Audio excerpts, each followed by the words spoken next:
स्वागत अभिनंदन। भारतीय संविधान एवं राज्य व्यवस्था के बारे में चर्चा कर रहे हैं। पिछली क्लास में हमने उच्च न्यायालय के बारे में चर्चा की और आज हम चर्चा करेंगे उच्चतम न्यायालय के बारे में। मैं ये कह रहा हूँ आज हम सर्वोच्च न्यायालय के बारे में चर्चा करेंगे, सुप्रीम कोर्ट के बारे में चर्चा करेंगे, उच्चतम न्यायालय के बारे में चर्चा करेंगे, एक एक प्रावधान के बारे में चर्चा करेंगे और एक एक महत्वपूर्ण अनुच्छेद के बारे में चर्चा करेंगे। और कोशिश ये रहेगी कि प्रावधान व अनुच्छेद दोनों के बारे में इस प्रकार से चर्चा करेंगे ताकि प्रतियोगिता परीक्षा में आपका किसी प्रकार कोई भी प्रश्न गलत नहीं हो। कोशिश तो यही रहेगी, बाकी जिस प्रकार से आप मेहनत कर रहे हो इतने ही आपके प्रश्न सही होने हैं। अब हम बातचीत करें उच्चतम न्यायालय के बारे में।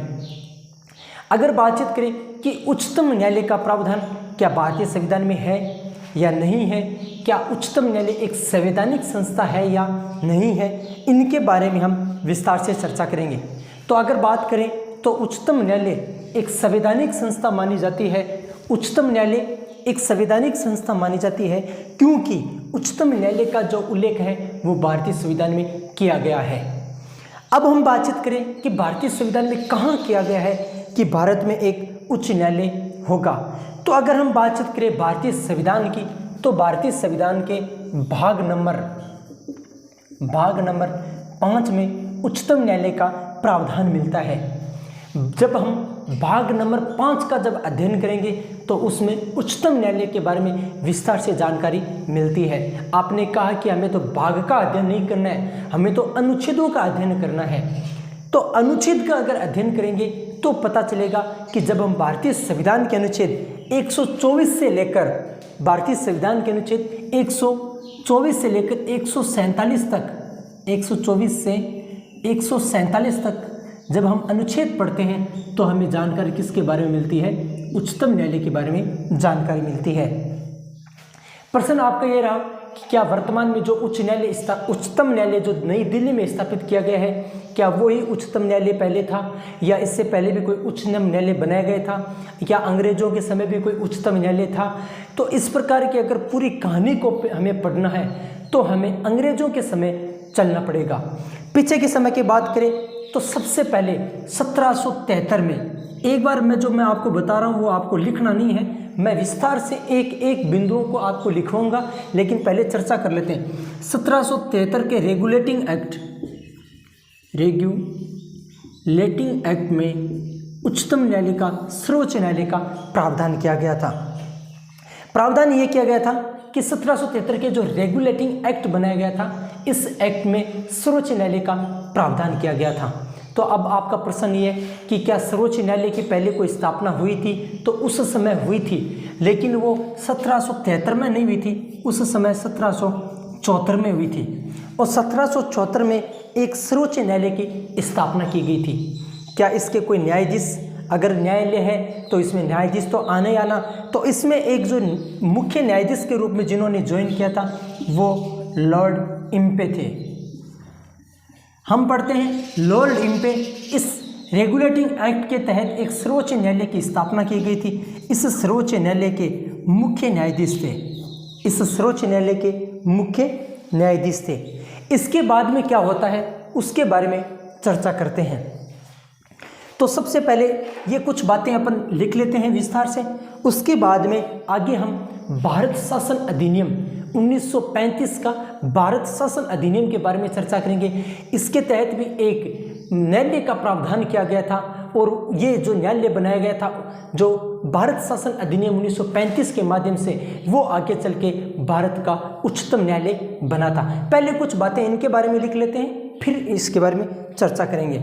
तो मैं ऐसे ये कहूँ कि अगर बात करें कि आपको पूछे कि भारत में उच्चतम न्यायालय का प्रावधान कहाँ मिलता है, तो भाग नंबर 5 में उच्चतम न्यायालय का प्रावधान मिलता है।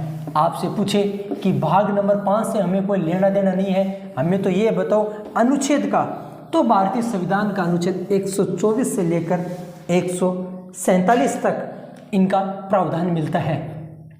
चर्चा कर लेते हैं, पहले लिख लेते हैं। हमारा ये टॉपिक है उच्चतम न्यायालय। उच्चतम न्यायालय, अगर उच्चतम न्यायालय के बारे में हम पढ़ रहे हैं तो उच्चतम न्यायालय का सबसे पहले प्रावधान कहाँ मिलता है, तो हम भाग नंबर 5 को पढ़ते हैं तो उच्चतम न्यायालय के बारे में जानकारी मिलती है। तो पहले यहाँ 1 नंबर लगा के लिख लेते हैं, भाग 5। अगर कहें भाग से हमें कोई लेना देना नहीं है, हमें तो अनुच्छेदों के बारे में बताओ, भारतीय संविधान के अनुच्छेद महत्वपूर्ण है, तो अनुच्छेद की बात करें तो भारतीय संविधान के अनुच्छेद 124 से लगाकर 147 तक समस्त अनुच्छेद इसके बारे में जानकारी देते हैं। अब आपने कहा हमें कुछ इतिहास के बारे में बताया जाए कि सबसे पहले इसका प्रावधान कब किया गया था, कहाँ किया गया था, क्यों किया गया, कहाँ स्थापित हुआ, किस वर्ष में हुआ, किस अधिनियम के तहत हुआ, इसके मुख्य न्यायाधीश कौन बने। तो हम यहाँ लिख लेते हैं, सबसे पहले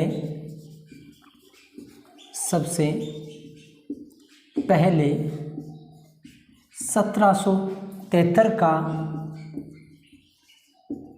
रेगुलेटिंग एक्ट के तहत सर्वोच्च न्यायालय का प्रावधान किया गया, न्यायालय का प्रावधान किया गया।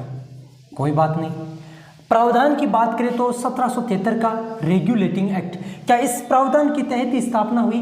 तो इस प्रावधान के तहत स्थापना तो हुई, लेकिन हुई 1773 में नहीं। तो कब हुई? तो जो स्थापना का जो वर्ष माना जाता है, स्थापना का जो वर्ष माना जाता है वो माना जाता है 1774 का। ये तो परंपरा अंग्रेजों के काल से ही चली आ रही है कि घोषणा जिस वर्ष होती है वो उस घोषणा का कार्य अगले वर्ष। अब तो क्या है कि अगर घोषणा हो गई तो उनको 20-20 साल 30-30 साल भी लग जाते हैं। तो ये क्या है कि 1773 में तो घोषणा हुई एक्ट के माध्यम से, स्थापना 1774 में हुई। अब एक न्यायाधीश को बिठा देते हैं यहाँ, तो इसके प्रथम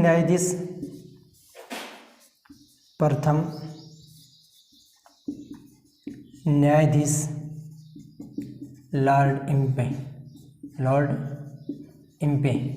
भाई 1-2 न्यायाधीश ऐसे आएंगे जो अंग्रेज आ रहा है, बाकी आपने भाई हीरालाल, पन्नालाल, धनालाल ये सब आएंगे, लेकिन इनमें थोड़ा टाइम लगेगा। पहले थोड़े 1-2 आपको नाम याद अंग्रेजों को करना पड़ेगा। पहले एक बार इनको पढ़ लेते हैं, ऐसे ही आपको लिखना है। भाग नंबर 5 में उच्चतम न्यायालय के बारे में जानकारी मिलती है, अनुच्छेद 124 से 147 तक जानकारी मिलती है। सबसे पहले 1773 का रेगुलेटिंग एक्ट के तहत सर्वोच्च न्यायालय का प्रावधान किया गया, स्थापना 1774 में हुई। इसके प्रथम न्यायाधीश लॉर्ड इम्पे थे। ठीक है, ये इनके बारे में सामान्य बातें थी। अब हम बातचीत करेंगे आगे भारत शासन अधिनियम 1935 का भारत शासन अधिनियम क्या बतलाता है, इसके बारे में भी हमें पता होना जरूरी है। वर्तमान का अगर उच्च न्यायालय माने तो वो 1935 के भारत शासन अधिनियम से प्रभावित है। 1935 के भारत शासन अधिनियम में एक संघीय न्यायालय की व्यवस्था की गई। किसकी व्यवस्था की गई? संघीय न्यायालय की। ठीक है, संघीय न्यायालय की व्यवस्था कब की गई? 1935 के अधिनियम के माध्यम से। और 1935 का जो अधिनियम था उसको भारत शासन अधिनियम कहा जाता था। भारत शासन अधिनियम 1935 के माध्यम से प्रावधान किया गया कि भारत में एक संघीय न्यायालय होगा। भारत में क्या होगा? संघीय न्यायालय होगा। और मैंने आपको पीछे बता दिया कि जब घोषणा होती है तो उसके बाद में स्थापना होती है। तो स्थापना की बात 1 अक्टूबर 1935 को घोषणा हुई। अब समय ले लिया 1 अक्टूबर 1937। 1 अक्टूबर 1937 के संघीय न्यायालय की स्थापना की गई। आपसे पूछे कि संघीय न्यायालय का प्रावधान कब किया गया, तो भारत शासन अधिनियम 1935 में। भारत शासन अधिनियम के अंतर्गत संघीय न्यायालय का जो प्रावधान किया गया उसकी स्थापना 1 अक्टूबर 1937। चलो ठीक है, कोई बात नहीं। अब यह रही बात कि अगर संघीय न्यायालय है तो अगर इसके विरुद्ध अगर कोई आगे इसके निर्णय के विरुद्ध अगर कोई व्यक्ति कहीं जाना चाहता है तो वो कहाँ जाएगा, या ये अंतिम अपील का न्यायालय था। जैसे वर्तमान जो समय में जो भारत में जो सर्वोच्च न्यायालय, उच्चतम न्यायालय और सुप्रीम कोर्ट है वो अपील का अंतिम न्यायालय माना जाता है। सेशन कोर्ट से लगाकर जिला court, high court, double bench, single bench, पता नहीं कौन कौन से बेंच में बाद में सुप्रीम कोर्ट पहुंचता है। और सुप्रीम कोर्ट के बाद में क्या है? रामचंद्र जी है। सुप्रीम कोर्ट के बाद में कुछ भी नहीं है। आप सुप्रीम कोर्ट से अगर केस हार गए तो एक बार पुनः याचिका दायर कर सकते हो, लेकिन वो सुप्रीम कोर्ट के बाद में न्याय मिलता है तो वो भगवान राम के घर मिलता है, इसके बाद में कहीं न्याय नहीं मिलता है। अगर हम बातचीत करें संघीय न्यायालय के बारे में तो हमें पता चलता है 1935 के भारत शासन अधिनियम के तहत स्थापना की गई, लेकिन इसके विरुद्ध अगर अपील करनी है तो आपको लंदन में अपील करनी पड़ेगी। अब कहाँ भारत कहाँ लंदन, अगर एक आदमी अगर अन्याय हो गया तो वो आदमी कहाँ चला जाएगा, लंदन। और लंदन में क्या है, प्रिवी काउंसिल है, वहाँ एक प्रिवी काउंसिल नाम से जैसे अपने उच्चतम न्यायालय है, वहाँ जाके ये अपने अपील इसके विरुद्ध ये यहाँ पहुँच के अपील कर सकता था। ये तो अंग्रेजों के समय है, अंग्रेजों के समय तो भारत में भारत के नागरिकों का शोषण के अलावा कुछ भी नहीं हुआ था। भारत में अंग्रेजों के काल में भारत की जो आम जनता है उसका शोषण हुआ था, और जो उच्च वर्ग के लोग हैं वो तो आगे उच्च से हाई उच्च चले गए थे। तो अब क्या है, अब हम पढ़ेंगे पहले भारत शासन अधिनियम 1935 का पढ़ लेते हैं। इसके बारे में क्या प्रावधान किया गया, इसके विरुद्ध कहाँ अपील की जाती थी, कब इसकी स्थापना हुई, इस पूरी की पूरी चर्चा लिख लेते हैं। साथियों, आपसे छोटा सा निवेदन भी है, वीडियो देखते हो तो इसको लाइक भी कर दिया करो यार, और सब्सक्राइब करो तो मारो भलो आप रो भलो जगत को भलो। तो आपसे थोड़ा ये भी निवेदन है, कर दिया करो, थोड़े आप सभी के सहयोग से ये सब कुछ हो रहा है। और मैं तो आगे से आगे अगर क्लासें लेता हूँ तो वो आपके मोटिवेशन के कारण लेता हूँ कि मेरे को लोग सुनते हैं, मुझे देखना पसंद करते हैं, तभी मैं मोटिवेट होकर आगे से आगे आपको पढ़ाने की कोशिश कर रहा हूँ। और इसके अलावा भी और भी ऐसे महत्वपूर्ण क्लासें मैं आप तक पहुँचाऊँगा। तो पहले इनके बारे में कुछ बातें लिख लेते हैं, बाद में आगे चर्चा करेंगे।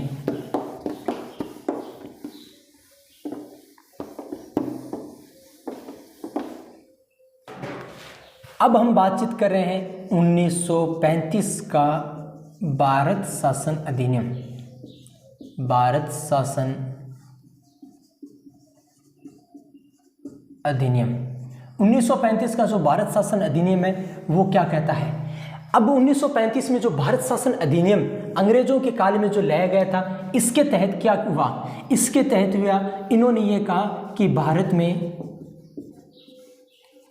में एक संघीय न्यायालय की स्थापना की जाएगी। ठीक है, घोषणा कर दी कि भारत में एक संघीय न्यायालय की स्थापना की जाएगी। और आपको पूछ ले तो घोषणा कब हुई, 1935 के अधिनियम के तहत। ठीक है, अब आपने क्या करना है, अब मैं जैसे आपको लिख रहा हूँ वो महत्वपूर्ण बिंदु और तथ्य लिख रहा हूँ, जैसे जैसे मैं लिख रहा हूँ वैसे वैसे भी आप लिखिए। फालतू बातों को लिखने से कोई मतलब नहीं है, आपका समय खराब नहीं करना है, मुझे मेरा समय खराब नहीं करना है। हमें पढ़ना इसलिए है आपकी प्रतियोगिता परीक्षा में प्रश्न गलत नहीं हो, प्रश्न सही हो और आप नौकरी लग जाओ। इसके अलावा अपने को लंबी चौड़ी कहानियाँ नहीं लिखनी है। तो ये भारत में एक संघीय न्यायालय की स्थापना की जाएगी। अब करो स्थापना, तो स्थापना करो तो अपने दिन तय किया, मुहूर्त पंडित जी को पूछा, पंडित जी का 1 अक्टूबर 1937 के दिन कर देना, तो करवा दी स्थापना। ये स्थापना, अब इसके तहत स्थापना हुई। इसके तहत क्या हुआ, इसके तहत यह हुआ अब अगर स्थापना होगी तो बिठो न्यायाधीश को। तो न्यायाधीश के रूप में पहले इस न्यायाधीश में जो न्यायाधीश बने थे वो थे मॉरिस गवेयर। तो बोलो प्रथम न्यायाधीश साहब को, प्रथम न्यायाधीश। और प्रथम न्यायाधीश की बात करें तो मॉरिस गवेयर, मॉरिस गवेयर। अब इसके बारे में और क्या तथ्य मिलता है, इसके बारे में तथ्य ये मिलता है कि संघीय न्यायालय के विरुद्ध अगर आपको अपील करनी है तो लंदन में स्थित प्रिवी काउंसिल में आपको अपील करनी है। तो ये भी बातें लिख देते हैं और इन अंग्रेजों के काल का पापा काट देते हैं। तो हम यहाँ लिख देते हैं कि इससे संघीय न्यायालय के विरुद्ध, संघीय न्यायालय के विरुद्ध अपील लंदन में स्थित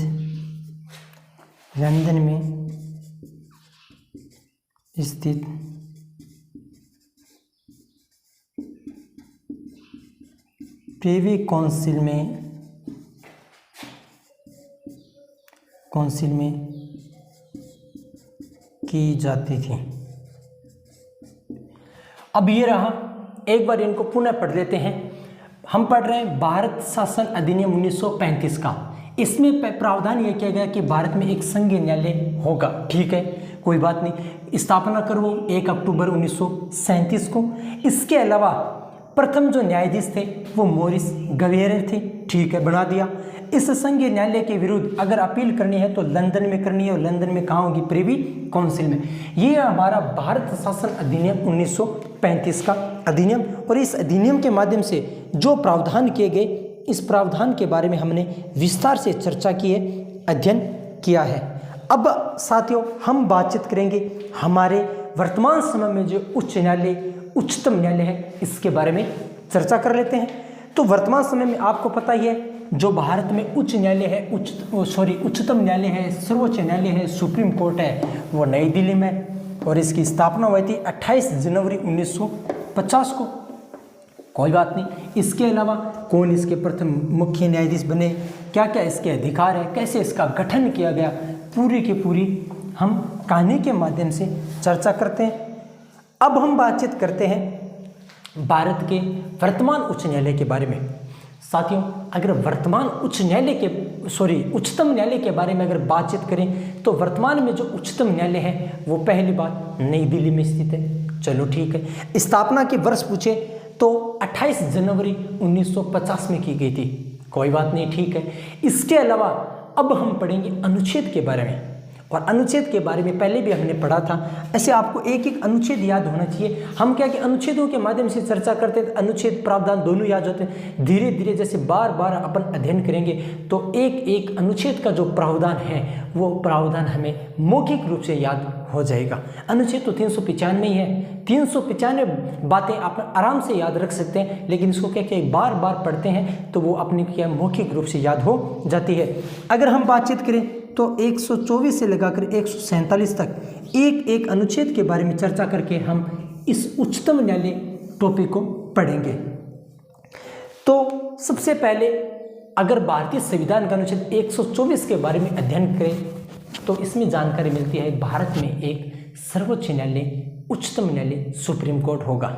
चलो ठीक है, अच्छी बात है। इसके अलावा इसमें जानकारी मिलती है कि भारत में जो सर्वोच्च न्यायालय होगा इसका गठन एक मुख्य न्यायाधीश व 7 अन्य न्यायाधीशों से मिलकर होगा।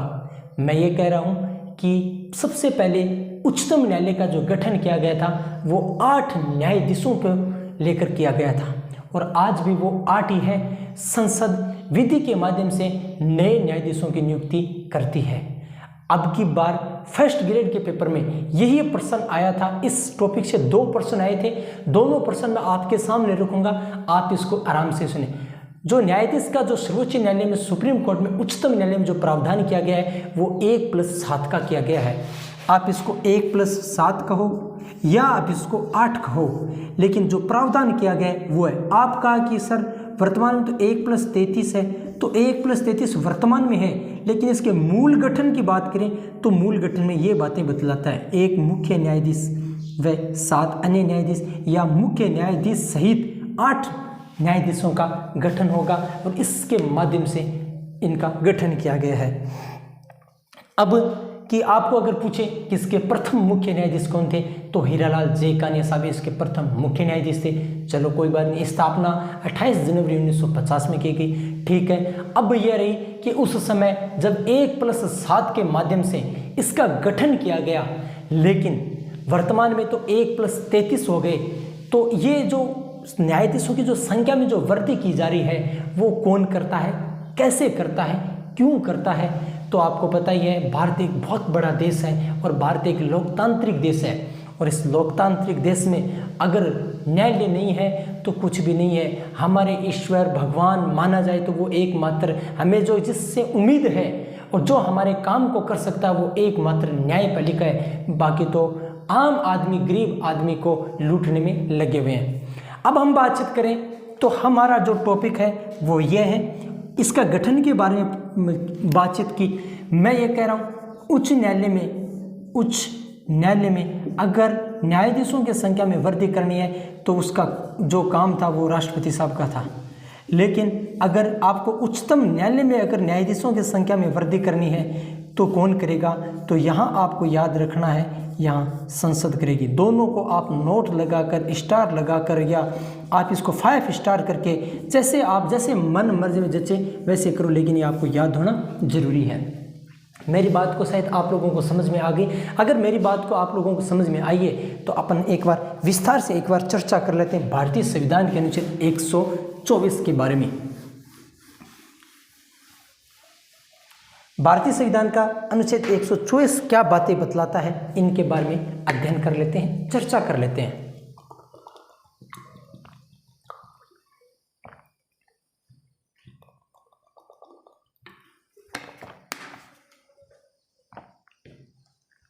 तो चर्चा कर लेते हैं। हम बात कर रहे हैं भारतीय संविधान के अनुच्छेद 124, तो यहाँ लिख लेते हैं अनुच्छेद 124। और हमें पता है कि इनका जो प्रावधान है 124 से 147 तक है। तो पहले श्री गणेश करते हैं 124 से, तो हम यहाँ लिख देते हैं भारत में एक उच्चतम न्यायालय होगा। उच्चतम न्यायालय होगा, ठीक है, अच्छी बात है। इसके अलावा है उच्चतम न्यायालय का गठन, उच्चतम न्यायालय का गठन एक मुख्य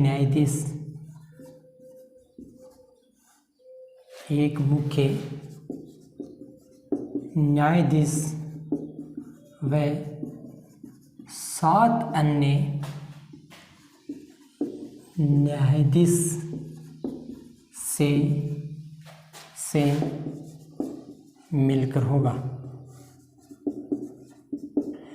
वर्तमान में भी यही सिस्टम है, 1+7 और प्लस ये वृद्धि जो करते हैं संसद, ये करते हैं। अब हम आगे लिख लेते हैं, नहीं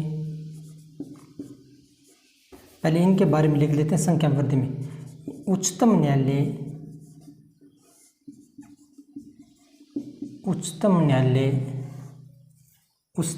में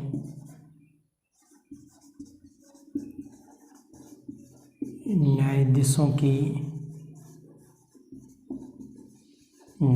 की संख्या में वृद्धि करने का अधिकार किसको है भाई?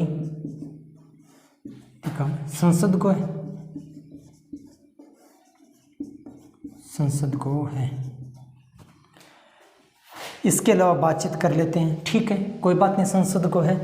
इसके अलावा हम बातचीत कर लेते हैं इसकी प्रथम मुख्य ने भारत में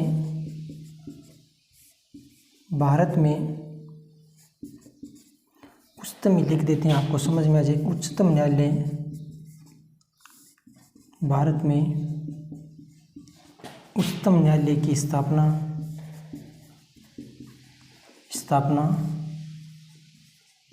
नई दिल्ली में 28 जनवरी 1950 को की गई। एक बार चर्चा कर लेते हैं। बात कर रहे हैं भारतीय संविधान के अनुच्छेद 124 के बारे में। इसमें प्रावधान किया गया है भारत में एक उच्चतम न्यायालय होगा। उच्चतम न्यायालय का गठन एक मुख्य न्यायाधीश व 7 अन्य न्यायाधीश से मिलकर होगा। उच्चतम न्यायालय में न्यायाधीशों की जो संख्या है उसमें वृद्धि करने का अधिकार संसद को है। भारत में उच्चतम न्यायालय की स्थापना नई दिल्ली में की गई और तारीख पूछे तो 28 जनवरी 1950। इसके अलावा अब हमें पढ़ना है कि इसके प्रथम मुख्य न्यायाधीश कौन थे। अगर प्रथम मुख्य न्यायाधीश के बारे में बातचीत करें तो प्रथम मुख्य न्यायाधीश का नाम यहीं लिख लेते हैं, साथ में आपको पता होना चाहिए, हीरालाल जे कानिया। हीरालाल जेकानिया प्रथम मुख्य न्यायाधीश थे। ये बातें आपको, प्रावधान आपको पता चल गया। अब मैं इसको यहाँ से हटा देता हूँ। अब हम इसके अलावा आगे बातचीत करेंगे भारतीय संविधान में अनुच्छेद 124 में और किन किन बातों का प्रावधान किया गया है, किन किन बातों का उल्लेख किया गया है, किन किन बातों के बारे में हमें जानकारी करनी है। अगर हम बातचीत करें आगे भारतीय संविधान के अनुच्छेद 124 में, तो हमें पता चलता है कार्यकाल के बारे में कि इनका कितना कार्यकाल होता है, इनकी इनको शपथ का काम कौन करता है, शपथ दिलाने का काम कौन करता है। तो हम बातचीत कर लेते हैं पहले कार्यकाल के बारे में। पहले हमने एक उच्चतम न्यायालय का गठन कर दिया, न्यायाधीश को बिठा दिया, हीरालाल जी जेकानिया साहब को स्थापना कर दी नई दिल्ली में। स्थापना की जो तारीख है वो 28 जनवरी 1950 को की गई। पहले अब हम कार्यकाल के बारे में पढ़ लेते हैं। ये जो बातचीत कर रहे हैं ये अनुच्छेद 124 में ही कर रहे हैं, अभी अनुच्छेद 125 नहीं आया है। हम बातचीत कर रहे हैं कार्यकाल के बारे में। अब हम कुछ बातें करते हैं परीक्षा की दृष्टि से जो महत्वपूर्ण हो। मैं ये कह रहा हूँ, हमने उच्च न्यायालय पढ़ा था पीछे की क्लास में। उच्च न्यायालय में कार्यकाल का निर्धारण, अगर कार्यकाल के बारे में चर्चा करें तो उसमें पढ़ा था उच्च न्यायालय के न्यायाधीशों की न्यूनतम आयु का कोई प्रावधान नहीं किया गया है। कोई बात नहीं, यहाँ भी न्यूनतम आयु का कोई प्रावधान नहीं किया गया है। उच्च न्यायालय में न्यायाधीश 62 वर्ष की उम्र में, 62 वर्ष की आयु में सेवानिवृत्त होते थे। अब हम यहाँ उच्चतम न्यायालय के बारे में पढ़ेंगे कि उच्चतम न्यायालय में 65 वर्ष की आयु में जो न्यायाधीश है वो सेवानिवृत्त हो गए। ठीक है, उच्चतम न्यायालय कितने, 62 का, यहाँ कितना है, 65 का। ठीक है, उच्च न्यायालय के बारे में पढ़ा था 15वां संविधान संशोधन 1963 के माध्यम से ये प्रावधान किया गया कि जो आयु संबंधी जो निर्धारण है वो राष्ट्रपति करेंगे और राष्ट्रपति साहब करेंगे। यहाँ लिखा गया है कि 15वें संविधान संशोधन 1963 के माध्यम से कि सर्वोच्च न्यायालय के संदर्भ में, उच्चतम न्यायालय के संदर्भ में यहाँ जो आयु संबंधी जो निर्धारण है वो राष्ट्रपति न करके संसद करेगी। अब हम दोनों के, अगर आप तैयारी करने का जो तरीका ये होता है, एक पेज लो, एक ही पेज में दोनों के बारे में प्रावधान लिखो, दोनों में जो अलग है उसको स्टार लगाओ, उसको याद होना जरूरी है। मैंने कहा दोनों के बारे में एक बार चर्चा कर लेते हैं। हम बातचीत कर रहे हैं अनुच्छेद 124 में, हम पढ़ रहे हैं कार्यकाल। कार्यकाल किसका पढ़ रहे हैं, उच्च न्यायालय, उच्चतम न्यायालय के न्यायाधीशों का। तो मैं यहाँ लिख देता हूँ नंबर 1 लगा के, उच्चतम न्यायालय में, उच्चतम न्यायालय के न्यायाधीशों की न्यूनतम आयु का कोई प्रावधान नहीं किया गया है। मतलब ये है कि ये ज़रूरी नहीं है कि 35 साल की उम्र का व्यक्ति ये न्यायाधीश का पद धारण करेगा, 35 साल, 25 साल, 22 साल, 21 साल, किसी भी प्रकार की न्यूनतम आयु का निर्धारण नहीं किया गया है। तो क्या अधिकतम का किया गया है, तो अधिकतम का किया गया है उच्च न्यायालय में 62 वर्ष, यहाँ है 65 वर्ष। तो यहाँ लिख लेते हैं नंबर 2 पर,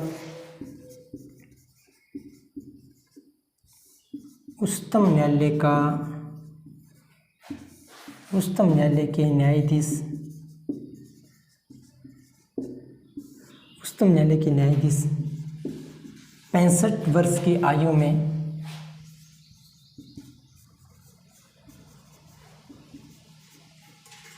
में सेवानिवृत्त होते हैं। ठीक है, यहाँ कितने हैं, 65। नंबर 3 पे लिख लेते हैं, उच्चतम न्यायालय के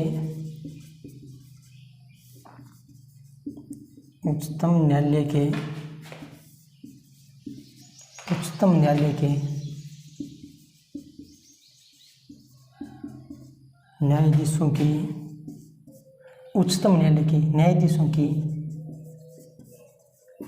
आयु का निर्धारण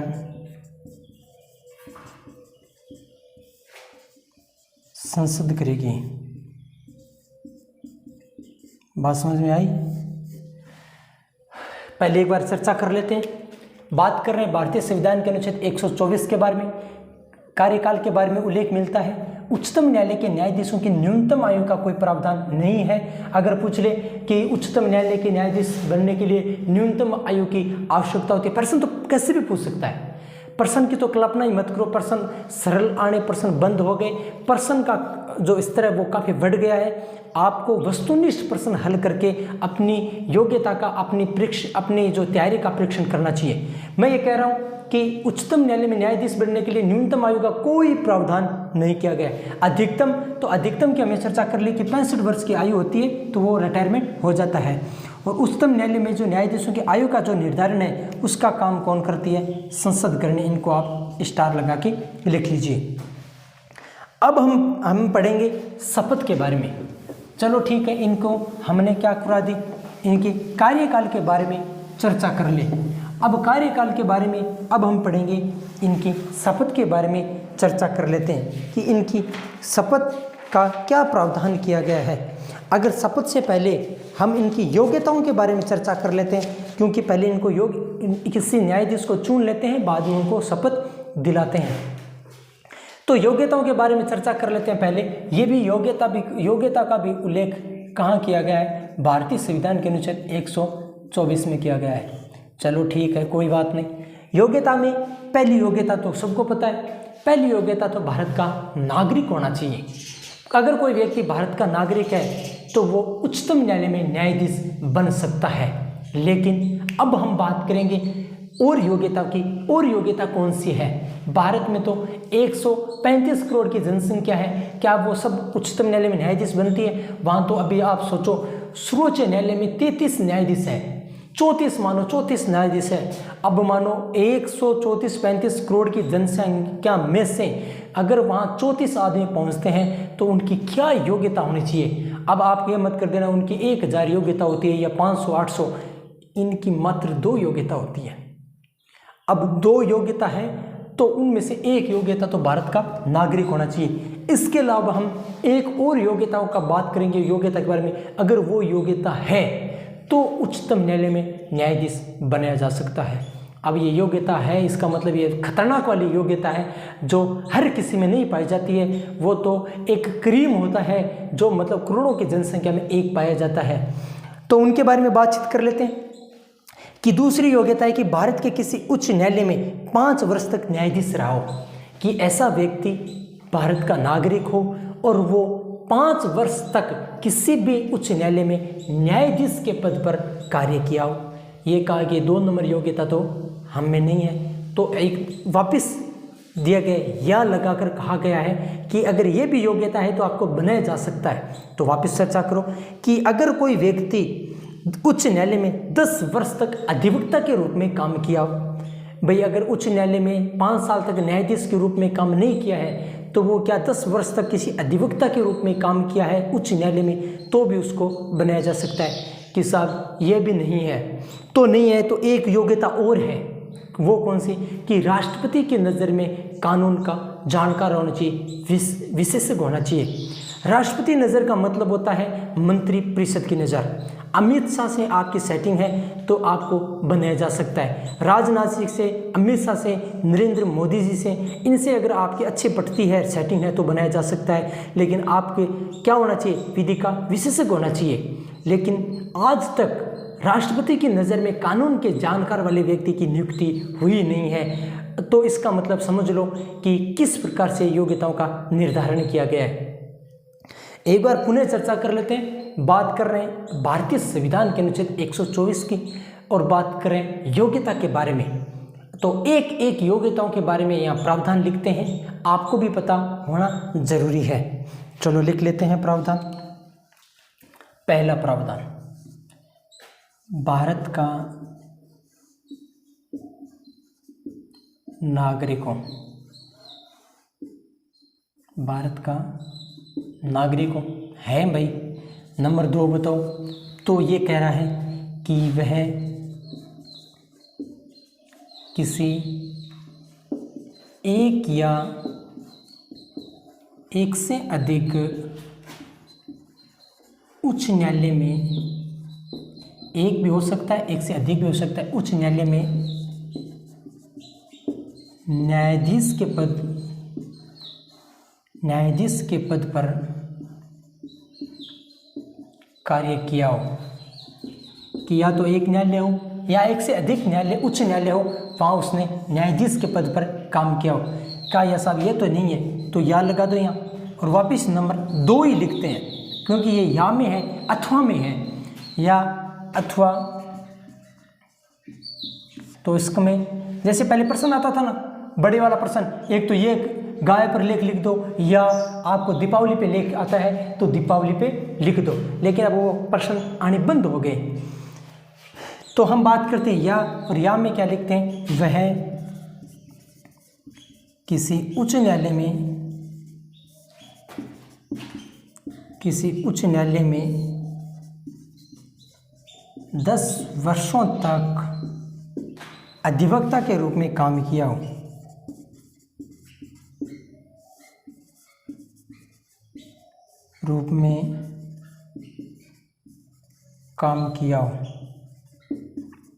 अधिवक्ता के रूप में काम किया हो।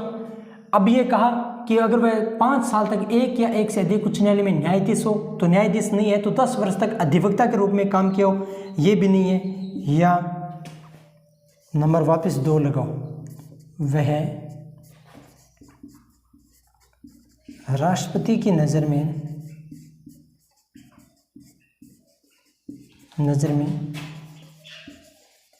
विधि विशेषज्ञ हो, राष्ट्रपति की नज़र में विधि विशेषज्ञ हो। लेकिन यहाँ नीचे लगा कि स्टार लगा के लिख देते हैं, इस योग्यता के आधार पर, इससे योग्यता के आधार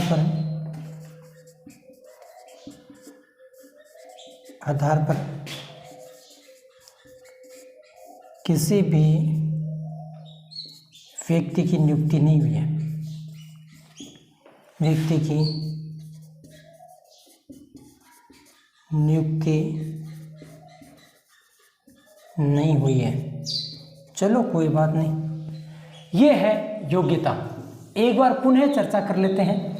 हम बात कर रहे हैं उच्चतम न्यायालय के न्यायाधीश की योग्यता होना चाहिए। जो योग्यता का उल्लेख भारतीय संविधान के अनुच्छेद 124 में है। योग्यता होनी चाहिए 2 आपके पास। 2 योग्यता कौन सी? भारत का नागरिक होना चाहिए, या किसी भी उच्च न्यायालय में 5 साल तक अधिवक्ता के रूप में, न्यायाधीश के रूप में काम किया हो, यह योग्यता नहीं है। तो अगर वो किसी भी उच्च न्यायालय में 10 वर्ष तक अधिवक्ता के रूप में काम किया हो, यह भी नहीं है। तो वो राष्ट्रपति की नज़र में कानून का जानकार होना चाहिए, ये भी नहीं है। तो इनमें से अगर जो योग्यता है और उसकी सिफारिश अगर की जाती है तो उच्चतम न्यायालय में न्यायाधीश बना जा सकता है। और आप देख लो उच्चतम न्यायालय में न्यायाधीश कैसे बनाया जा सकता है। अगर इस भीड़ के अंदर भारत में इतनी जनसंख्या है, उसके बावजूद 33-34 जो लोग हैं इस योग्यताओं को पूरा करते हैं, तो उनकी कल्पना कीजिए कि वो कितने पढ़ते होंगे, कितना उन्होंने काम किया होगा, कितनी उन लोगों ने मेहनत की होगी। तो अपन तो अगर पटवार का अगर आपसे बात करें, तो रीट का अगर आपसे बात करें, तो छोटा भी पेपर पास नहीं हो रहा है, तो वो लोग कितनी मेहनत की होगी उन लोगों ने, उसकी आप कल्पना नहीं कर सकते। और जितनी उन लोगों ने मेहनत की, अगर उतनी मेहनत उनका 1% भागी भी अपन मेहनत कर लें तो हम एक अच्छे पद पर जा सकते हैं। अब इनके बारे में बातचीत कर ली, अब हम थोड़ी शपथ के बारे में चर्चा कर लेते हैं कि एक व्यक्ति को न्यायाधीश तो बना दिया, तो अब उसको शपथ भी दिलवा दो। ये लो अब दिला दें शपथ। तो करो बात शपथ की। तो शपथ का उल्लेख भी भारतीय संविधान के अनुच्छेद 124 में किया गया है। भारतीय संविधान के अनुच्छेद 124(6) में जब हम पढ़ते हैं तो शपथ के बारे में जानकारी मिलती है। आपसे पूछें कि उच्चतम न्यायालय के न्यायाधीश, चाहे मुख्य न्यायाधीश हो चाहे अन्य न्यायाधीश हो, इनको शपथ कौन दिलाता है, तो वहाँ उत्तर आएगा हमारा राष्ट्रपति या राष्ट्रपति के द्वारा अधिकृत व्यक्ति। जैसे हमने पिछली क्लास में उच्च न्यायालय के बारे में पढ़ा था, तो उस समय हमने कहा राज्यपाल या राज्यपाल के द्वारा अधिकृत व्यक्ति उच्च न्यायालय के न्यायाधीशों को शपथ दिलाता है। और यहाँ उच्चतम की बात आ गई तो राज्यपाल से ऊपर कौन है? राष्ट्रपति।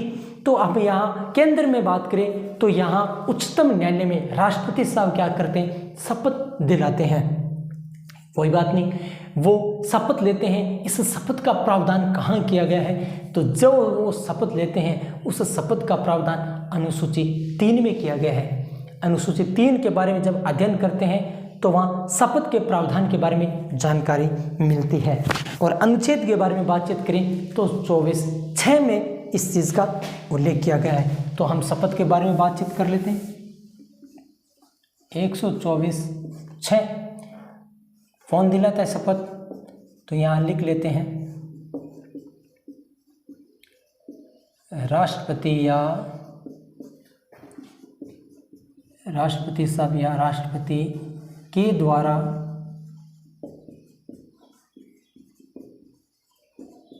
अधिकृत व्यक्ति। या तो स्वयं राष्ट्रपति साहब दिला सकते हैं या राष्ट्रपति किसी व्यक्ति को इसके लिए अधिकृत कर दे तो वो दिलाते हैं। और पूछे प्रारूप के बारे में जानकारी, तो प्रारूप में जो ये इस शपथ का जो प्रारूप है वो प्रारूप हमें जानकारी मिलती है अनुसूची 3 में। अनुसूची 3 का जब अध्ययन करते हैं तो इस प्रारूप में जब बारे में जानकारी मिलती है। अब हम बातचीत करें अनुच्छेद में, ये अनुच्छेद कौन सा है? तो अनुच्छेद के बारे में पहले ही चर्चा कर दी। 124(6) में ये बातें उल्लेखित की गई है। साथियों, हम पढ़ रहे हैं शपथ के बारे में। शपथ का उल्लेख भारतीय संविधान के अनुच्छेद 124(6) में दिया गया है। शपथ कौन दिलाता है? राष्ट्रपति या राष्ट्रपति के द्वारा अधिकृत व्यक्ति। इस चीज़ के प्रारूप का जो उल्लेख है भारतीय अनुसूची 3 में किया गया है। और शपथ के दिलाने वाले जो अनुच्छेद है वो 124(6) है। अब हम बातचीत कर लेते हैं अनुच्छेद इसी क्रम में आगे का अनुच्छेद, और आगे का अनुच्छेद है 124(7). भारतीय संविधान के अनुसार 124(7) क्या बतलाता है, क्या जानकारी देता है? वो ये देता है विधि व्यवसाय पर रोक लगा रखी है कि अगर कोई उच्चतम न्यायालय में अगर कोई मुख्य न्यायाधीश रहा है या कोई अन्य न्यायाधीश रहा है तो वो व्यक्ति क्या करेगा कि वो सेवानिवृत्ति के बाद में किसी भी प्रकार से विधि व्यवसाय नहीं करेगा। विधि व्यवसाय पर क्या लगा दी है? रोक लगा दी है। पहला प्रश्न, क्या विधि व्यवसाय पर रोक है उच्चतम न्यायालय के संदर्भ में? तो है। उल्लेख कहाँ मिलता है? अनुच्छेद 124(7) में मिलता है। क्या रोक लगा रखी है कि उच्चतम न्यायालय का मुख्य न्यायाधीश या अन्य न्यायाधीश सेवानिवृत्ति की आयु के बाद में विधि व्यवसाय नहीं करेगा। तो इन चीज़ों के बारे में जो जानकारी है वो